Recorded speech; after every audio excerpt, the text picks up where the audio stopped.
Ce programme vous est offert par Airtel Money. Bongo na chombo.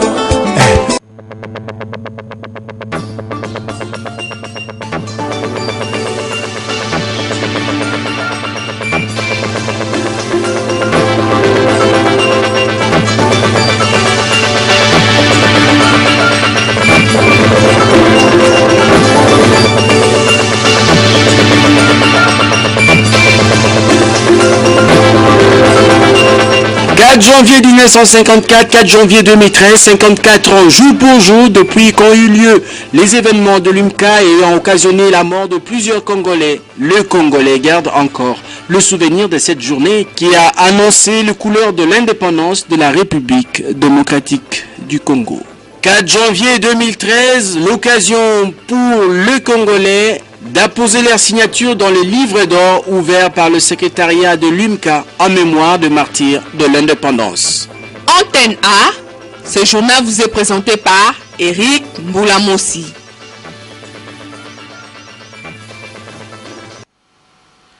Bienvenue dans ce journal, mesdames, mesdemoiselles et messieurs, bonsoir. Nous recevons dans ce journal un invité, Toussaint Itali, président fédéral du PRP. Mesdames, mesdemoiselles et messieurs, bonsoir. Si la République démocratique du Congo a accédé à sa souveraineté nationale et internationale, c'est entre autres grâce aux efforts de martyrs qui ont payé de leur sang le 4 janvier 1959. 54 ans après, leurs actions sont restées gravées dans la mémoire collective de tout le Congolais. Un compatriote relate les faits marquants de cette détermination pour l'indépendance de la République démocratique du Congo au micro de José Moussangana. Le 4 janvier 1959 est la seule date historique qui a conduit à l'indépendance de la République démocratique du Congo, dixit Jean-Félix Tchobo, président de l'Alliance africaine pour la solidarité et la démocratie, qui en relate justement les faits marquants. Qu'est-ce qui s'est passé ces jours-là? Il y a une réunion de la section Abako Kalamou qui devait se tenir à la place IMCA. Et donc le président sectionnaire, Mwanda Vital, va demander l'autorisation au premier bourgmestre, M. Tordor, pour la tenue de cette réunion. Et c'était une correspondance écrite le 30 décembre 58. Et à cause des festivités, le premier bourgmestre va recevoir cette correspondance le 2 et va rapidement répondre le 3 janvier à midi. Mais malheureusement, c'était un samedi. Comment est-ce que Mwanda Vital allait s'organiser pour donner l'information contraire auprès de la base en rapport avec l'interdiction de cette réunion à caractère public? Et donc, c'était une gymnastique impossible. Mais dans la soirée de ce samedi, le comité central s'est réuni pour proposer le report de cette réunion au 18 janvier. Le temps pour eux d'écouter en fait un peu le roi le 13 janvier 59. Mais malheureusement, le dimanche, à partir de 11h, les militants ont commencé à affluer vers la place IMCA. Parce que l'information ne leur était pas parvenue. Et à midi 30, c'était déjà un plein impossible. Plus de 4000 hommes à l'intérieur de la cour de l'IMCA. Et à 13h, Mwanda Vital est obligé de parler aux militants pour dire que non, tous devaient en fait regagner leur maison en attendant le 18 janvier. Mais beaucoup ne croyaient pas à cette information et malheureusement pour eux, il y a l'inspecteur des associations, M. Divivier, qui va se présenter sur le lieu à 14h et qui va faire comprendre aux militants que la réunion n'était pas interdite. Comme c'était un Belge, il y a eu une grande confusion et donc Moutamutu Kasavubu était obligé de se présenter lui-même sur le lieu pour pouvoir apaiser les esprits. On va le rechercher et c'est à 15h qu'on va l'emmener à la place IMCA. Il va essayer de calmer les esprits, demander aux militants de rentrer chez eux. Mais malheureusement, les esprits étaient déjà surchauffés. Mais pourquoi ces meetings étaient-ils importants au regard de militants? Et pourquoi? Parce que ces jours-là, il fallait écouter Arthur Pinzi, le bourgmestre de la commune de Kalamou, qui revenait d'une grande réunion syndicale en Belgique. Il fallait écouter Gaston Diomi, le bourgmestre de la commune de Ngiringiri, qui revenait de la grande conférence d'Accra. Et donc, les esprits étaient vraiment surchauffés. Tous attendaient en fait un peu beaucoup de cette rencontre. Et donc à la sortie, les militants ont commencé à jeter des pierres sur les véhicules des Blancs, sur les véhicules des policiers, et la situation s'est dégénérée et on va dénombrer une centaine de morts ce jour-là. Et ces événements vont créer une psychose telle au sein de l'opinion belge que le roi était obligé le 13 d'annoncer en fait un peu la préparation de notre pays vers l'accession de l'indépendance, l'organisation de la table ronde et de la date du 30 juin que nous connaissons tous. Cette date commémorative est une occasion pour les autorités congolaises de réfléchir sur le caractère sacro-saint du sang, entendu comme monnaie spirituelle versée pour le mieux-être de toute la République démocratique du Congo à travers son peuple. Foncobel a été le point névralgique des émeutes du 4 janvier 1959. Si aujourd'hui ce quartier est reconnaissable par ses constructions atypiques, le souvenir de ses anciens résidents quant à cette journée n'en reste pas moins indélébile. Reportage de Willy Kacha et Anne-Marie Ossite. Nous sommes au quartier Foncobel, actuellement appelé Kimbangu, dans la commune de Kalamou. Ici, c'était la résidence des Portugais et des Belges à l'époque coloniale. Ce quartier, qui abritait des magasins portugais, avait été pillé le 4 janvier 1959 à la suite des émeutes parties de l'IMCA. Mathieu Gavena relate le fait.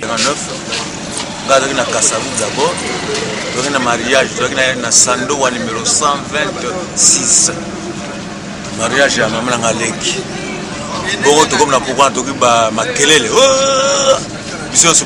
Ces jours-là, nous avions un mariage en famille. Subitement, on nous apprend qu'il y a des émeutes du côté de Raquin et Foncobel. J'étais là, jusqu'à un endroit où on prenait de la boisson avec des amis.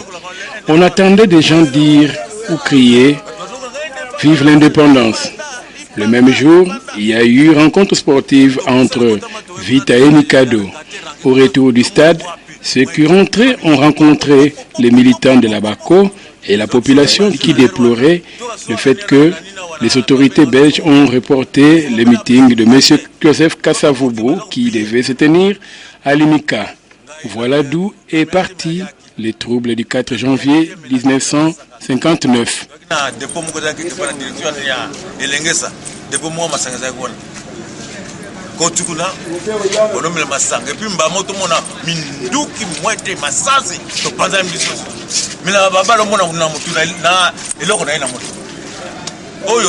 Radio, télévision,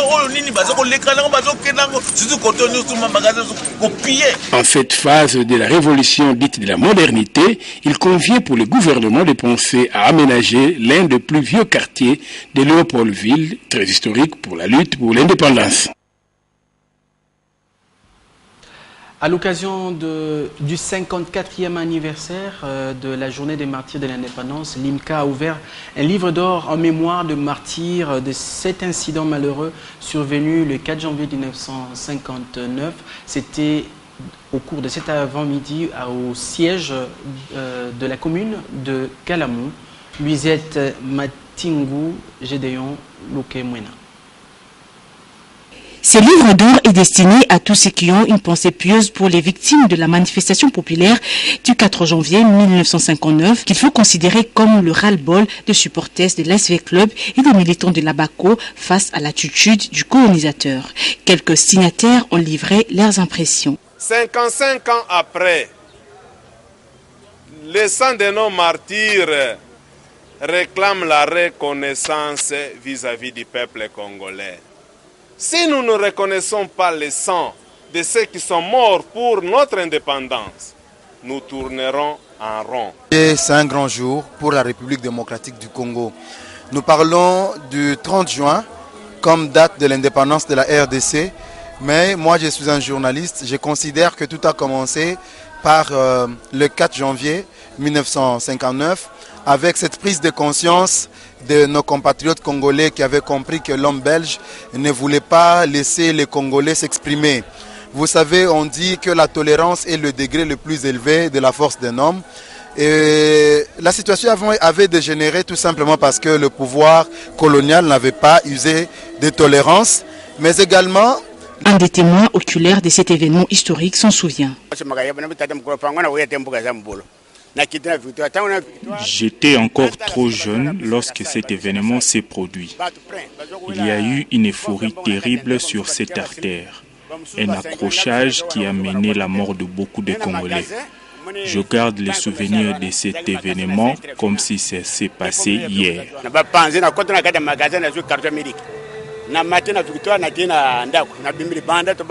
Pour rappel, les émeutes du 4 janvier sont l'un des déclencheurs de l'indépendance de la République démocratique du Congo. Parmi les personnes qui ont apposé leur signature dans ces livres d'or, il y a entre autres les enfants de pionniers de l'indépendance regroupés au sein de la CIEPICO. Entendez par là l'association des enfants de pionniers de l'indépendance du Congo. Encore une fois, Willy Kacha et Anne-Marie Ossite. Si le 4 janvier et le 30 juin étaient des personnes humaines, le premier serait le précurseur du deuxième, car en effet, les émeutes résultant du mécontentement des militants de la BACO et des aigris du match Mikado Vita Club, le 4 janvier 1959 avait auguré l'indépendance du Congo-Kinshasa. Aujourd'hui, le patriotisme exige qu'on s'en souvienne, car le sang de plusieurs Congolais avait coulé ce jour. Devenus depuis lors des martyrs, ils symbolisent le courage. Et leur refus d'oppression demeure cette flamme qui ravive la fierté d'être Congolais libres, comme ces fils des pionniers de l'indépendance. Moi, je suis fille d'un ancien pionnier de l'indépendance. Mon père était à la table ronde comme rédacteur. Il s'appelait Moussongo Valentin pour le compte de PESA. 4 janvier 1959 nous dit un soulèvement du peuple congolais. Les peuples congolais se sont soulevés pour dire non à la colonisation. Et de là est née l'indépendance. C'était le 4 janvier 1959 et le 30 juin 1960, le Congo a eu déjà son indépendance. C'est pour vous dire que le peuple congolais en avait marre avec la colonisation des Belges. C'est une journée qui commémore l'histoire de la RDC. Il s'est passé des histoires, des événements le 4 janvier et il en est sorti l'indépendance, la souveraineté de la RDC. Nous ne pouvons que nous jouir. Et c'est pour ça que nous venons aujourd'hui pour relater, bien que nous sommes enfants, mais en tant qu'association des enfants de pionniers de l'indépendance, nous sommes là pour relater, pour représenter nos pères qui ont affronté les colonisateurs. Essayer de rappeler que la place IMCA fut le cadre du discours raté du 4 janvier 1959. Oui, je l'ai annoncé au début de ce journal que je recevrai M. Attali, qui est le président fédéral du PRP à Kinshasa. Monsieur Attali, bonsoir. Non, j'aimerais quand même que vous changez mon nom. Je m'appelle Toussaint Itali Lota. Merci pour cette rectificatif. Que représente pour vous la journée du 4 janvier au PRP? Nous, le PRP, c'est un parti de la révolution du peuple. Le 4 janvier est un jour très commémoratif.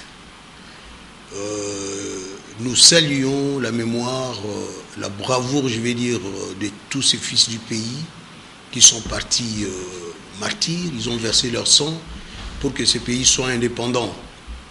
Et en parlant des martyrs, nous visons notre père fondateur qui est M. Laurent Désiré Kabila, connu de tout le monde. Vous savez, il est mort, il est héros national, mais il est mort martyr pour ce pays. Et Mouzé Kabila, effectivement, est le fondateur de votre parti politique. Et quel lien vous trouvez entre la lutte de Mouzé Kabila et la lutte pour l'indépendance de la République démocratique du Congo?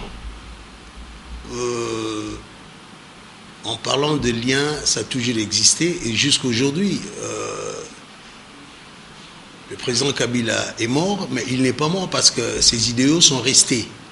Donc il y a la lutte dans ce... Pardon. Il y a la lutte dans ses idéaux. C'est-à-dire, lui, il voulait l'indépendance totale de ces pays. Allez-y. L'indépendance totale de ces pays. Donc, nous poursuivons ces idéaux et nous aimerons vraiment que ces pays soient indépendants dans le sens vrai du mot. Nous